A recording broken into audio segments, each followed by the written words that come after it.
तनी गाड़ी हो बबुआ वो तो बेरोजगारी हो रोजे घरवा से सुन तनी गाड़ी हो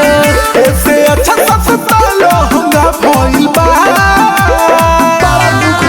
अब मलिया से कैसे बतियाई रिचार्ज भइल महंगा बा जियो भइल महंगा बा अब मलिया से कैसे बतियाई रिचार्ज भइल महंगा बा जियो भइल महंगा बा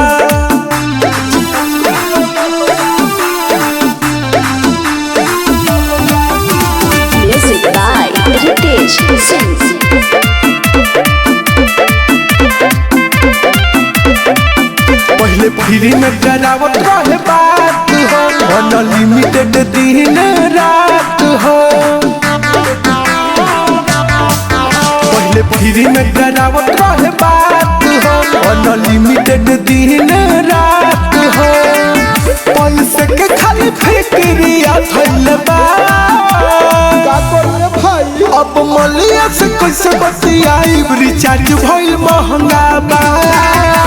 जियो भइल महंगा बा अब मलिया से कैसे बतियाई रिचार्ज भइल महंगा बा जियो भइल महंगा बा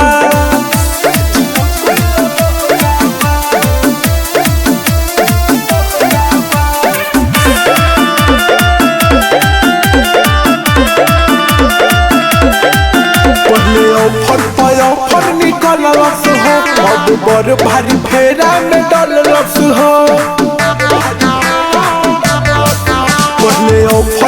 ऑफर निकलस हो अब बड़ भारी फेरा में डलस हो लागे कितने तस्करिया खइल बा अब मलिया से कैसे बतियाई रिचार्ज भइल महंगा बा जियो भइल महंगा बा अब मलिया से कैसे बतियाई रिचार्ज भइल महंगा बा जियो भइल महंगा बा। अरे गणेश भाई चलो ना चल के BSNL में पोर्ट करा लेवल जाओ।